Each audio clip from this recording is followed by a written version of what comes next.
এটা হচ্ছে যে আপনার যশোরের আমাদের সাদ্দাম নামে ছাত্রলীগ করা এক ছেলে, সে আজকে 9 মাস ধরে জেলে বন্দি। তার স্ত্রী এবং বাচ্চাটা গতকাল মারা গেল এবং তাকে প্যারোলে মুক্তি দেওয়া হয়নি জানাজা পড়ার জন্য, যেটা আমাদের মুসলিম শরীয়ত বিধান মতে জানাজা পড়তে, তা তো দেওয়া হয় নাই। বরঞ্চ কোর্টে নিয়ে যাওয়ার এই জেল গেটে নিয়ে গেছে, 5 মিনিটের নাকি সময় দিছে। এটা ওই বাচ্চার চাচা সে বলছে যে যখন বললো যে একটু সময়টা একটু বেশি করে দেন, আমার ছেলেটা আমি কখনো কোলেই নিতে পারিনি, আমি একটু ভালো করে কোলে নি। তখন বলছে 2 মিনিট সময়, এরই ভিতরে যা করার করো, এরপরে ভেতরে চলো। এটা কি হিউম্যান রাইটস এর কোনো ইয়েতে কি পড়ে এই কাহিনীটা? মানবতা বিরোধী, মানবতা বিরোধী। আজকে আমি ভিডিওতে বলেছি, ইউনূস এন্ড গং যে সমস্ত মানবতা বিরোধী কাজ করছে, তাতে একদিন কিন্তু এদেরকে হিসেব দিতে হবে। সব হিসেব কিন্তু গুনে গাছে গুনে রেখে দিচ্ছে এখানকার মানুষ। ওপারে কি হবে সে তো পরে হবে, আমরা দেখতে পাবো না। কিন্তু আমি কিন্তু বরাবর রাশেদ ভাই একটা কথা বলে যাই যে এই ইউনূসের কিন্তু শেষ দিন অত্যন্ত করুণ হবে, এবং সেটা তো ঈশ্বরের কাছে আমার কামনা আমি যেন সেদিনটা বেঁচে থাকি, যে ওই করুণতম দিনটা দেখার জন্য। এবং সেদিন আমার এতটুকু দুঃখ লাগবে না।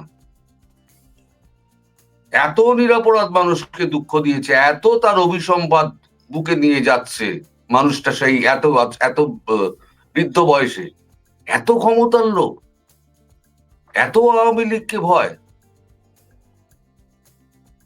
নিরপরাধ একটা মানুষকে ঢুকিয়ে দিলে,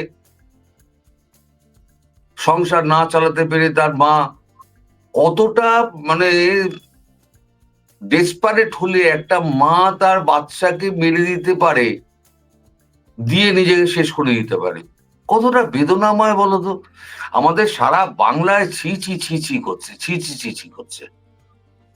এরপরে বাংলাদেশ থেকে কোনো লোক এলে পরে চিকিৎসার জন্য, তুমি কি ভাবছো তাদেরকে রসগোল্লা খাওয়াবে?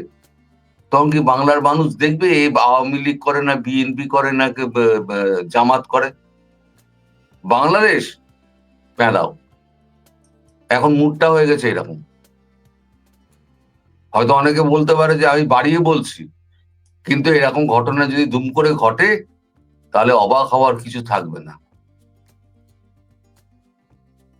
সেটা আমি আগাম বলে দিচ্ছি। ইউনূস এন্ড গং যা করছে তার হিসেব কিন্তু এই জগতে পেমেন্ট করে যেতে হবে। ওপরে কি হবে আমি জানি না, এই জগতে পেমেন্ট করে যেতে হবে। এখানে হিসেব শুরু, এখানে হিসেব শেষ, এটাই শেষ কথা। বলো। জি দাদা, আমি আপনাকে আর একটা ছবি দেখাচ্ছি, দুটা ছবি দেখাবো আসলে। আমি ছবিগুলো তুলছি স্টেজে। সেই ছবিটার প্রথম ছবিটা দেখাই আপনাকে, এইটা। এ হচ্ছে প্রথম ছবি। মধ্যপাড়া খনির জন্য ভারত থেকে 125 মেট্রিক টন বিস্ফোরক। ভারত থেকে বিস্ফোরক আনছে ওই আমাদের মধ্যপাড়া খনি, মানে কয়লা হ্যাঁ, রাখার কয়লা খনির জন্য। কয়লা খনির জন্য। এবং আরেকটা স্ট্রেঞ্জ নিউজ, সেটা হচ্ছে যে এইটা রামপাল বিদ্যুৎ কেন্দ্র। তার মানে রামপাল বিদ্যুৎ কেন্দ্র এবং আপনার আমাদের যে পারমাণবিক বিদ্যুৎ কেন্দ্র যেটা আছে, এইখানে যে ভারতীয় ইঞ্জিনিয়াররা কাজ করতেন, 9 আমি জনই বলে দিচ্ছি আমার ভিডিওতে, 11 জন টোটাল ফিরে গেছে ফ্যামিলি নিয়ে, আমি বলে দিচ্ছি ভিডিওতে। এটার কারণটা কি? রামপাল পরমাণু বিদ্যুৎ কেন্দ্রে ছিল 8 জন, আর জি আদানির ওখানে কাজ করতো। আদানি যে মেন পাওয়ার স্টেশন, মানে গাড্ডা থেকে যেখানে যাচ্ছে গিয়ে, গোড্ডা থেকে যেখানে সাপ্লাইটা হয়ে যে সাবস্টেশনে যেত বাংলাদেশের, সেই সাবস্টেশনে কাজ করতে 3 জন ইঞ্জিনিয়ার, তারা সপরিবার ওখানে ছিলেন। আদানি তাদেরকে পরমাণু কেন্দ্র থেকে ভারত তুলে নিয়েছে, আর আদানি তার ইঞ্জিনিয়ারকে ফিরিয়ে নিয়েছে উইথ ফ্যামিলি।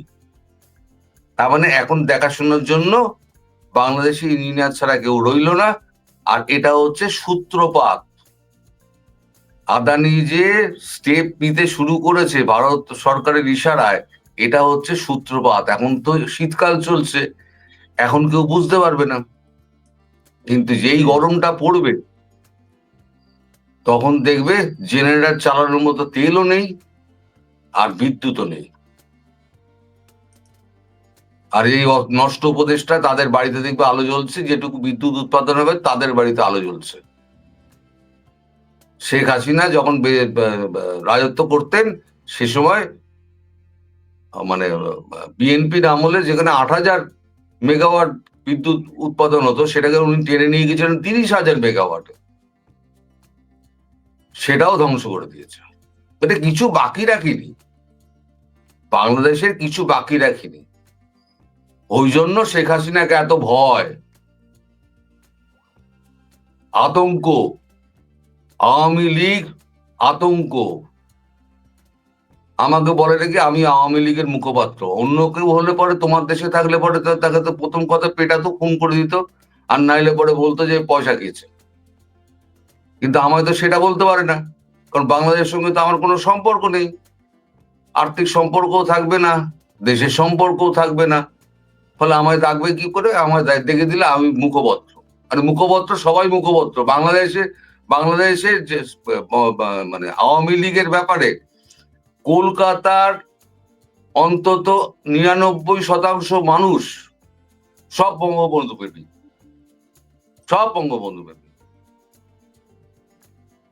শেখ হাসিনার ব্যাপারে যদি কেউ কুমন্তব্য করে, আওয়ামী লীগের ব্যাপারে যদি কুমন্তব্য করে, সে যদি বাংলাদেশের মাটিতে যদি তার পরিচিতি পায় যে এই হচ্ছে বাংলাদেশি এবং এটা বলেছিল, যে ছবির মাধ্যমে কোনোভাবে তাকে ট্রেস করে নেয়, তার বেঁচে ফিরে যাওয়া মুশকিল। তাহলে এই ইঞ্জিনিয়ার গুলো কি ফিরিয়ে নিয়ে যাওয়ার কারণ এটাই যে এর আগে আপনার কূটনীতিকদের পরিবার নিয়ে গেল, এখন ইঞ্জিনিয়ার ফিরিয়ে নিয়ে যাচ্ছে। এরপরও মনে হয় কিছু কিছু হাই প্রোফাইল আরো কিছু লোক আছে যারা আমাদের বিভিন্ন বড় বড় গার্মেন্টস সেক্টরে সিইও কাজ। তাই তো বলেছি, হ্যাঁ তাই তো বলছিলাম। আমি আমার ভিডিওতে বলেছি যে ভারত যে কিছু করছে না তা নয়, যারা মারবে সেই মারার খেলোয়াড়রা সে রেডি হয়ে বসে আছে, মাঠও রেডি হয়ে রয়েছে। কিন্তু তাদেরকে বলেছে বাবা দাঁড়া, আমি আমার লোকজনগুলোকে সরিয়ে নিই। আর কূটনীতিতে পরিবারদের সরিয়ে নিল। এই যে আদানির লোকেদের যে সরিয়ে নেওয়া না, সপরিবারে সবাইকে সরিয়ে নেওয়া, এটা খুব অর্থবহ। তার মানে হচ্ছে লাইনটি কাটবে এবার। 800 মিলিয়ন তো পায়, 1 পয়সা দেয়নি। 800 মিলিয়ন কি গত 17 মাসে না আগে? এটা তো জমছে, কিছু দিচ্ছে আবার জমছে, কিছু দিচ্ছে আবার জমছে, এই করে 800 নিচে নামছে, আবার 800 উঠে যাচ্ছে।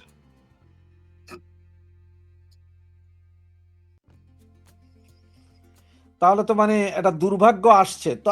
আবার এই যে যেটা দেখালাম আপনাকে, যে মধ্যপাড়া খনির জন্য ভারত থেকে 125 মেট্রিক টন বিস্ফোরক, ভারত তো খাদ্যদ্রব্য থেকে শুরু করে সবকিছুই এখনো দিচ্ছে, দিয়েই যাচ্ছে বাংলাদেশকে। এটাও কি বন্ধ হওয়ার কোনো সম্ভাবনা আছে? ওই যে বললাম এখনো 10টার দলের চিঠি আসেনি। আগে বলেছিলাম 20টা দলের চিঠি আসেনি, তার মধ্যে 10টা দলের চিঠি এসছে। আর দক্ষিণ ভারতে যে 10টা দল আছে তাদের চিঠি এখনো এসে পৌঁছায়নি। 100% চিঠি ভারতবর্ষের হাতে আসার পর ভারতবর্ষ তখন বন্ধ করবে। চাল, ডাল, তেল, নুন, বিদ্যুৎ, কাঁচা মরিচ, পেঁয়াজ যা যা আছে সব বন্ধ করে দেবে। হয়ে গেল। বলো হরি হরি বল। আজকে তো দাদা আপনাদের প্রজাতন্ত্র দিবস ছিল, হম, সম্ভবত আজকেই তো না? আগামীকাল আগামীকাল আগামীকাল 26 তারিখ, প্রজাতন্ত্র, 26 তারিখ। 26শে জানুয়ারি।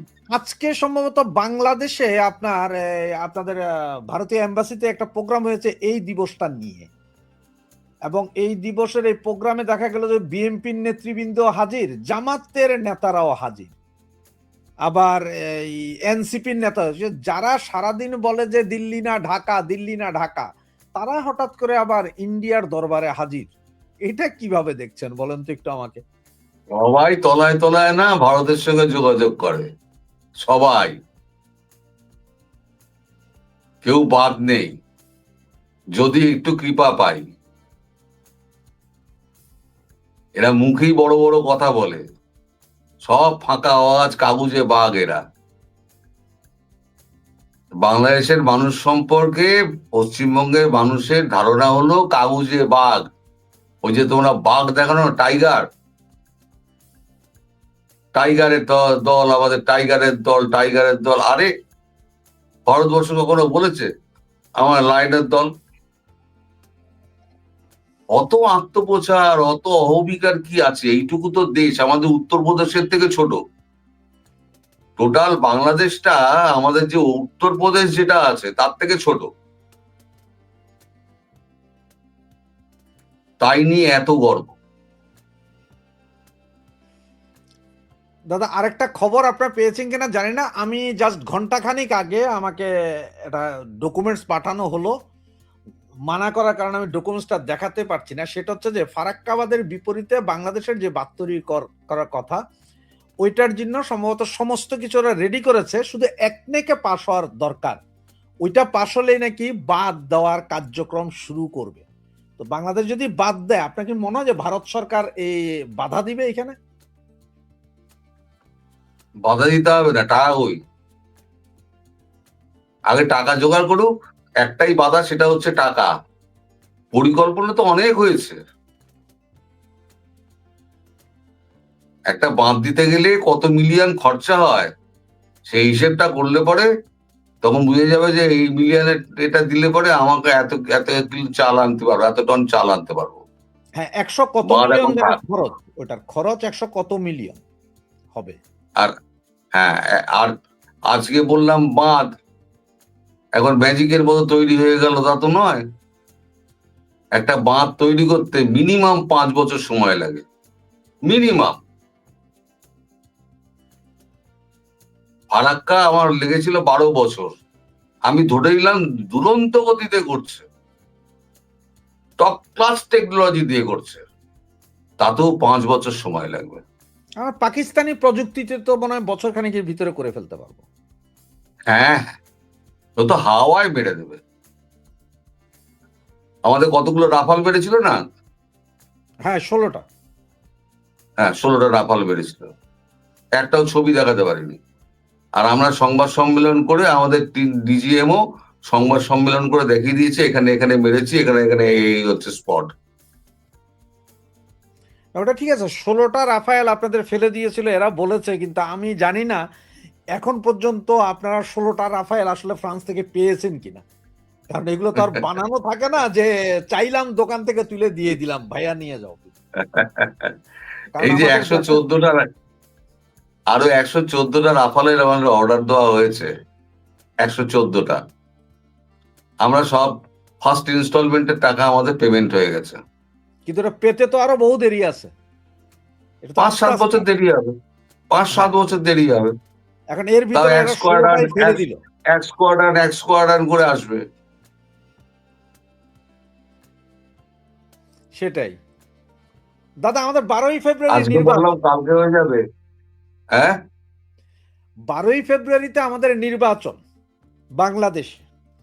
এখন এই নির্বাচনে আমরা গত 2-3 দিন আগে দেখলাম যে আল জাজিরা, তারপরে আরো ইন্টারন্যাশনাল মিডিয়াতে বলছে যে জামাত ক্ষমতায় আসতে পারে। এর ভিতরে আবার আপনাদের ইন্ডিয়ান একজন কূটনীতিক, সাবেক কূটনীতিক, তিনি বললেন যদি চুরি না করে, কার চুপি না করে, তাইলে জামাত নির্বাচিত হইতে পারবে না।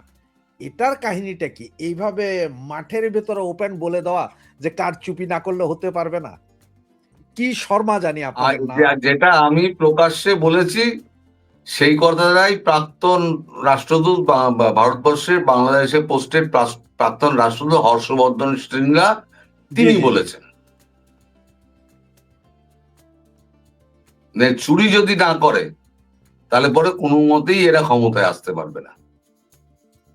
জামাত তো নয়, আর চুরি করতে গেলে এবারে কিন্তু প্রচুর ঝামেলা হবে। আর আমার মনে হয় যে নির্বাচন হবে না। মনে হয় না কেন, এখনো পর্যন্ত আমি দৃঢ় বিশ্বাসী, আজ 25 তারিখ, 25শে জানুয়ারি, এখনো আমি দৃঢ় বিশ্বাসী যে নির্বাচন হবে না। এবার যদি জোর করে করতে যায় তাহলে পরে আন্তর্জাতিক যে এটা রয়েছে, মান্যতা রয়েছে, একটাও পাবে না।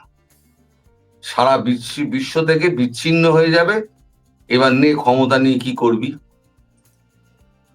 কেউ ক্ষমতা তখন নিতে চাইবে না। তোমার সব আছে, সংসারে সব আছে, তোমার কাছে টাকা নেই। তুমি সুন্দর বাড়ি ঘর নিয়ে, সাজানোর চেয়ার টেবিল নিয়ে, সাজানো ডাইনিং রুম, একবারে প্লেট প্লেট সাজানো, গ্লাস উল্টানো, একবার জলের জাগ ভরা আছে, কিন্তু ভাঁড়ারে চাল নেই। তুমি কি করবে এবার? ওগুলো সবই তো বৃথা। দাদা, বাংলাদেশের পকেটে টাকা নেই,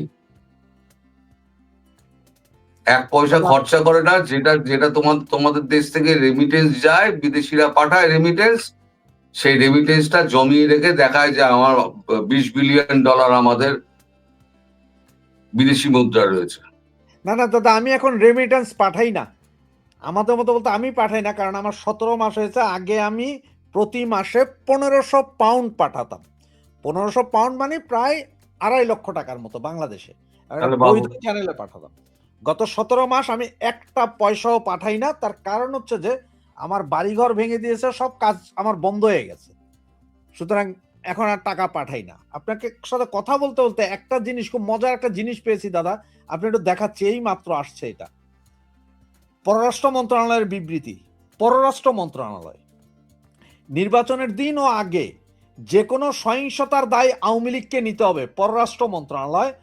এটা হচ্ছে যে ইত্তেফাকের, এবং এটা হচ্ছে ডিবিসি নিউজ। নির্বাচনের দিন ও আগে যে কোনো সহিংসতা আওয়ামী লীগকে দায়ী করা হবে, পররাষ্ট্র মন্ত্রণালয়। আমাকে একটা জিনিস, আপনিও একটা দেশের এই ধরনের কথা তো ধরেন একমাত্র স্বরাষ্ট্র মন্ত্রণালয় বলতে পারে, কারণ এটা পুলিশিং এর ব্যাপার, আইন শৃঙ্খলার ব্যাপার। পররাষ্ট্র মন্ত্রণালয় তো আইন শৃঙ্খলা নিয়ে তো পররাষ্ট্র মন্ত্রণালয় কথা বলেন। তাহলে এই দুইটা, এই নিউজটা দেখেন, কি বলবেন? ইনসিডেন্টালি রাশেদ ভাই, আজকে যে সাবজেক্ট গুলো নিয়ে আমি ভিডিও করেছি, ইনসিডেন্টালি তোমার কোশ্চেন গুলো সেই সাবজেক্টের ওপরেই পড়ছে। আমি বলেছিলাম চিরকাল আমি জানতাম এই পররাষ্ট্র উপদেষ্টা তৌহিদ হোসেন একটা আপাদমস্তক ভদ্রলোক একেবারে। আমি কয়েকবার তার প্রশংসাও করেছি,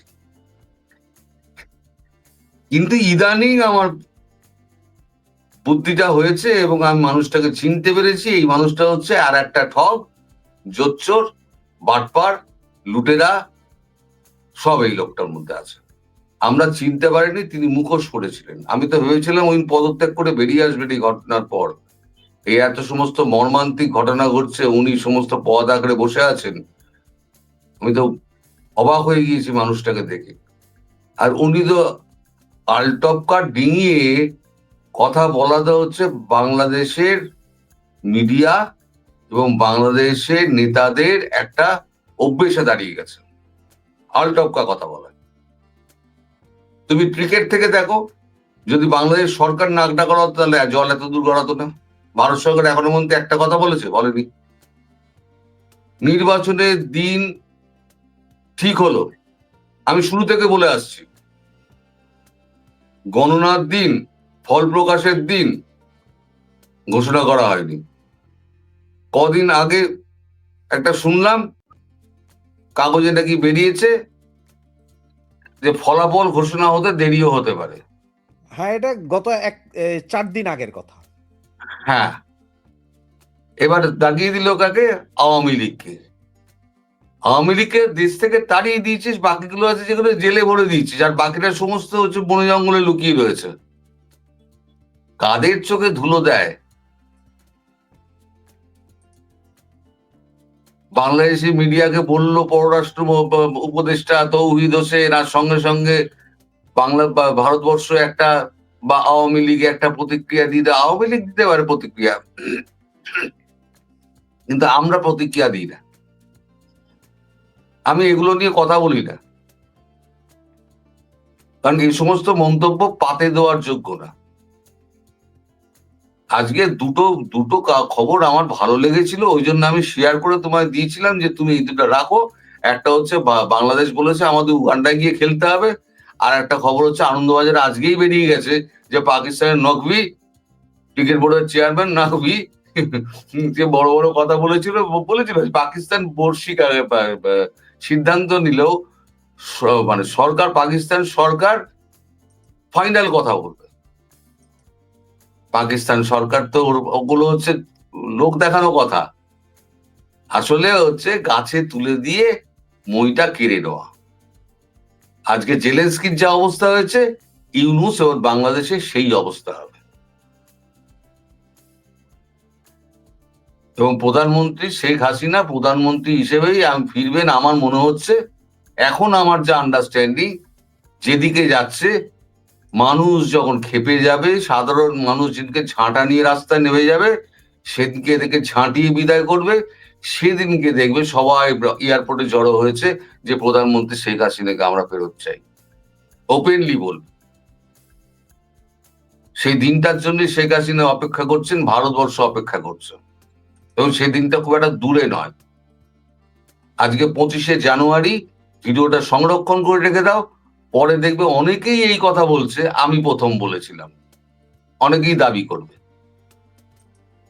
কিন্তু আজকে 25শে জানুয়ারি 2026, আমি কথাটা বলে দিলাম, শেখ হাসিনা প্রধানমন্ত্রী হিসেবে ফিরে আসুক, বাংলাদেশের মানুষ চাইবে একদিন। যার জন্য তোমাদের যখন সাবেক সাবেক বলতো না, সাবেক উপজেলা চেয়ারম্যান, আমি একদিন বলেছিলাম ভিডিওতে, আর সাবেক বলেন কেন আপনারা নিজেদের? ওই ভারত তো কখনো বলেনি সাবেক প্রধানমন্ত্রী, কখনো বলেনি। আপনারা তো আপনার প্রধানমন্ত্রী কি রিজাইন করেছেন? করেননি। তাহলে প্রাক্তনটা হলেন কোথায়? আপনারা তো বর্তমান আছেন, নিজেরাই প্রাক্তন করে দিচ্ছেন, অদ্ভুত ব্যাপার। তারপর থেকে বলাটা বন্ধ হয়েছে, সাবেক বলাটা বন্ধ হয়েছে। এখন অনেকে দাবি করে যে ওটা তারা প্রথম বলছে।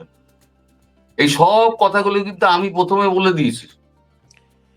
এই যে আপনার দিল্লিতে যেটা প্রেস কনফারেন্স হলো, প্রায় 250টা জন সাংবাদিক বা 300 সাংবাদিক, পৃথিবীর প্রায় 70টা দেশের সাংবাদিক ছিল সম্ভবত, 70টা দেশ, একদম ফুল প্যাক ছিল। ওদের যে দাওয়াত কার্ড যেটা দিছে সেইখানেও লেখা আছে প্রধানমন্ত্রী, ওখানে কিন্তু সাবেক বলা হয়নি, ওখানে প্রধানমন্ত্রী লেখা আছে। তার মানে উনি প্রধানমন্ত্রী কোনো কারণে হয়তো দেশের বাইরে আছেন, এই ধরনের দেশের বাইরে আছেন, দেশের বাইরে আছেন। আসলে এই জিনিসটা লেখে বা এই জিনিসটা দিয়ে ইন্টারন্যাশনালি কি বুঝাইতে চাইলো এই প্রোগ্রামটাতে? আসলে দেখো, একটা বিতর্ক বাংলাদেশে শুরু হয়েছে, সেটা হচ্ছে শেখ হাসিনা উনি সাংবাদিকদের উদ্দেশ্যে কথা না বলে উনি দেশ ও জাতির উদ্দেশ্যে কথা দিয়ে শুরু করলেন, যে দেশ ও জাতিকে মানে উদ্দেশ্য করে। তা উনি তো দেশ ও জাতিকে তার অবস্থানটা জানাতে চান। বিশ্ব মিডিয়ার সামনে তিনি নিজেকে এইভাবেই উপস্থিত করলেন। উনি জেনে শুনেই করেছেন। অনেকে বলছেন হয়তো ভুল করে যা স্ক্রিপ্ট করে দিয়েছিল, তার লিখে দিয়েছিল, তিনি ভুল করেছেন, একদম নয়। উনি খুব কনসাসলি করেছেন, দেশ ও জাতির প্রতি জানাচ্ছি, যাতে বিশ্বের প্রত্যেকটা মিডিয়ার সামনে তার বক্তব্য দেশ ও জাতির কাছে পৌঁছে যায় এবং ইউনূসের এই নগ্ন চরিত্র উন্মোচন হয়ে যাক। উনি যা বলেছেন, তারপরে ইউনূসের আর মানে সরি সারা বিশ্বে মুখ দেখানোর জায়গা নেই। ওই যে ভালো মানুষের মতো মুখ দেখে একটা সুন্দর হাসি একটা মুখে ঝুলিয়ে ঠোঁটের গোড়ায় ঘুরে বেড়াতো না, এখন আর সেই সুযোগ নেই। ইউনূস শেষ, শেষ ইউনূস। একটা নোবেল লরিয়েটের জীবনটা খুব খারাপ ভাবে শেষ হবে, এটা আমি আগেও বলেছি, এখনো বলছি।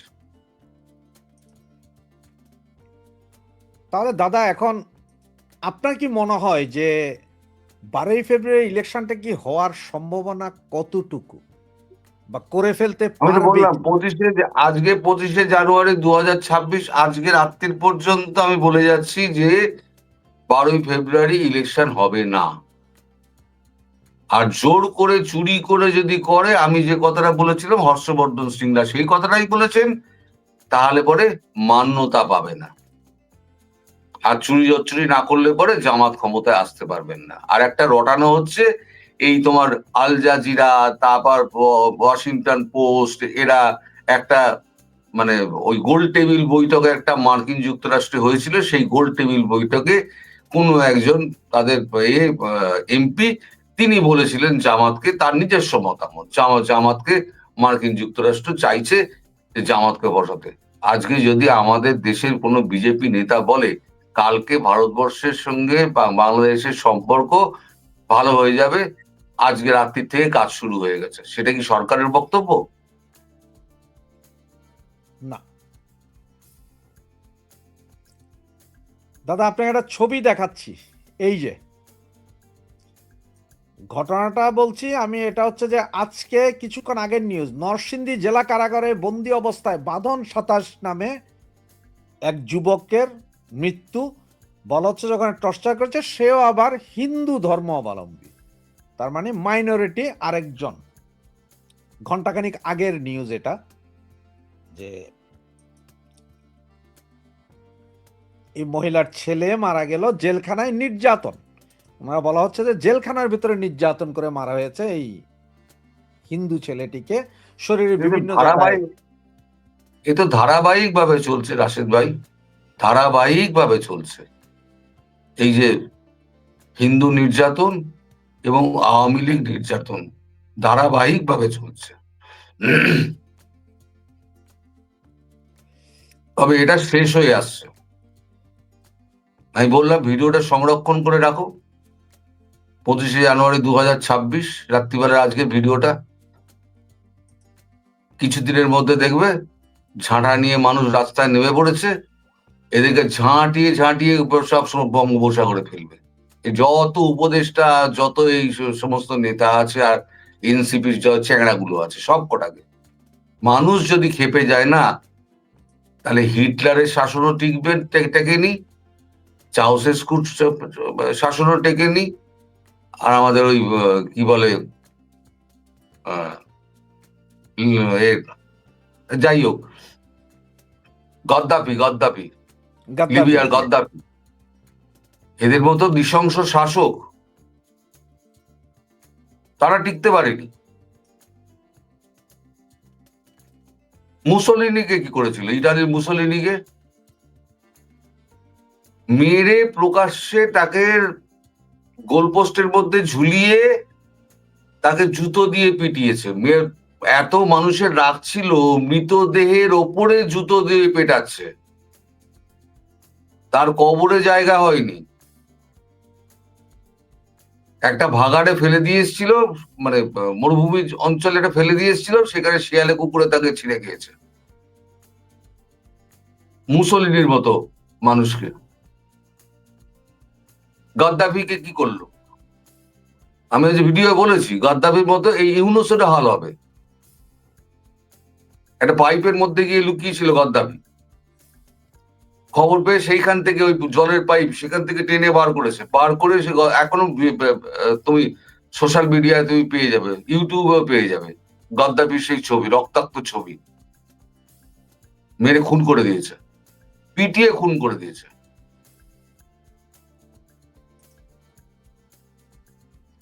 ইউনুসের একই হাল হবে। আমরা প্রায় লাইভের শেষ পর্যায়ে, আপনাকে ছোট্ট একটা প্রশ্ন করে আমরা তো লাইভটা শেষ করব। আমার সে প্রশ্নটা হচ্ছে যে আপনার কি মনে হয় বা আপনার কাছে কি কোনো খবর আছে কিনা যে আমাদের প্রধানমন্ত্রী শেখ হাসিনা, যিনি আপনাদের দেশে আছেন, উনি কোনো ভিডিও লাইভে বা ফিজিক্যালি কোথাও কোনো বক্তব্য বা ভাষণ দিবেন বলে আপনার কি মনে হয়, বা এরকম কোন নিউজ আছে কিনা? এই মুহূর্তে দেওয়ার সিকিউরিটি রিজন আছে, সিকিউরিটি রিজন আছে। আমি এক জায়গায় বক্তব্যটা আমি একটা লিখিত বক্তব্য পড়ে দিলাম, আর এক জায়গা থেকে আমি সেটাকে আপলোড করলাম, কিন্তু যখন সশরীরে আমি বক্তব্য রাখছি তখন জায়গাটা আমাকে মানে স্যাটেলাইট মারফত আমি সেখানে ধরতে পারবো।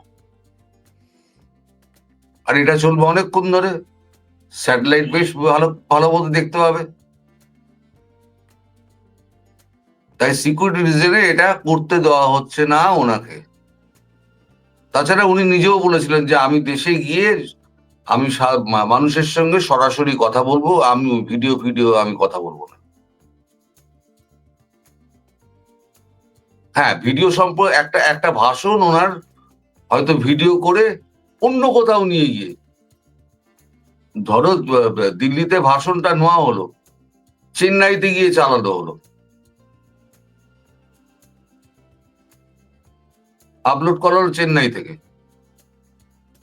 লোকেশন ধরতে পারবে না, লাইভ হচ্ছে না তো। যখন লাইভ হবে তখন দেখবে তো লোকেশন তো চেন্নাই দেখাচ্ছে, ওখানে মিসাইল মেরে কি হবে আমার অর্থ নষ্ট। আর ভারত একটা যুদ্ধ শুরু করার একটা তারা করছে, সুযোগটা ভারতকে দিয়ে দেওয়া, পাকিস্তান মারবে না। বাংলাদেশকে উন্তির মধ্যে আমি ধরি না, করলে পাকিস্তান এটা করবে। বাংলাদেশকে সামনে রেখে পাকিস্তান পেছন দিক দিয়ে ছায়া যুদ্ধ চালাচ্ছে, আর বাংলাদেশের এই পাঁঠাগুলো সেই ছায়া যুদ্ধের মধ্যে ঢুকে গিয়ে এখন নিজেরা মার খাওয়ার অবস্থায় এসছে। এই তো বাংলাদেশের ক্রিকেটটাকে ঝুলিয়ে নিজেরা এখন কিরকম চলে আসছে আইপিএল খেলতে, বসে বসে লবণ চুষ চোষ আর নইলে বুড়ো আঙুল চোষ। দাদা আরেকটা দিচ্ছে, তাও এটা আসলে এগুলো সবগুলোই আপনার মৃতের খবর। সেটা হচ্ছে যে এটা আর মৃতের খবর ভালো লাগে না, আর মৃতের খবর ভালো লাগে না। এই যে দাদা এত দেখেন, মৃত্যু। আগুন ধরানো ব্যক্তি মানসিক প্রতিবন্ধী সন্দেহ পুলিশের, নরসিংদীতে বন্ধ গ্যারেজে পুরে মৃত চঞ্চল ভৌমিকের সিসিটিভি ফুটেজে ধৃত সন্দেহের গতিবিধি। এখন প্রথমেই তো বলে দিল মানসিক প্রতিবন্ধী। হ্যাঁ, তার মানে হচ্ছে যে যেমন প্রথমেই ভোটের আগেই বলে দিচ্ছে যদি হাঙ্গামা হয় তার মানে নিজেরা হাঙ্গামা করে ভোটটাকে ক্যান্সেল করবে, দিয়ে আওয়ামী লীগের গায়ে দোষটা চাওয়া হবে। হ্যাঁ, এটা আগেই বলে দিচ্ছে পররাষ্ট্র উপদেষ্টা। হ্যাঁ, কারণ সে তো বুঝতে পারছে ভোটটা হবে না, নিজেরা হাঙ্গামাটা করবে, দেখে নেবে, মিলিয়ে নেবে, নিজেরা হাঙ্গামাও করবে, হাঙ্গামা করে দোষটা চাপিয়ে দেবে আওয়ামী লীগের উপরে। এই সব কিছু করেছে আওয়ামী লীগ, ওই জন্য আগে থেকে গিয়ে রাখলো, একেও গিয়ে রেখে দিল, এ হচ্ছে মানসিক রোগী। এইগুলো মেটিকুলাস প্ল্যানের সমস্ত অংশ, কিন্তু এখন আর মেটিকুলাস প্ল্যান আর চলবে না, মানুষ বুঝে গিয়েছে, তার শিয়ানা হয়ে গেছে, ওসব ডিজাইন ফিজাইন আর চলবে না, ওসব পুরনো হয়ে গেছে। আধুনিক মানচিত্র আনো হয়, আর সেটা একমাত্র আনতে পারে আওয়ামী লীগ এবং শেখ হাসিনা। এভাবে দমন পীড়ন, খুন ডাকাতি, জেলে পুরে তাকে মেরে ফেলা, এইসব করে আওয়ামী লীগকে দাবিয়ে রাখা যাবে না। আজকে আমি ভিডিওতে বলেছি, আজকে এই লাইভে আবার বললাম, আগুনকে তুমি ছাই চাপা দিতে পারবে না, আগুন কিন্তু ভস করে বেরিয়ে আসবে। যে আগুন জ্বলছে বাংলাদেশের বুকে, আওয়ামী লীগের বুকে, একদিন তারা ঠিক ফুঁড়ে বেরিয়ে আসবে, আর যেদিনকে বেরিয়ে আসবে সেদিনকে তার কিন্তু ফল মারাত্মক হবে। এবং তার জন্য আমি এতটুকু দুঃখিত হব না এবং বিরোধিতাও করব না, প্রকাশ্যে বলছে এই বিরোধিতাও করব না। কিন্তু আবার দেশটা ভাঙচুর করিস না, যথেষ্ট ক্ষতি হয়েছে, দেশটা ভাঙচুর করিস না, আর যেটুকু রয়েছে ওটুকু থাক।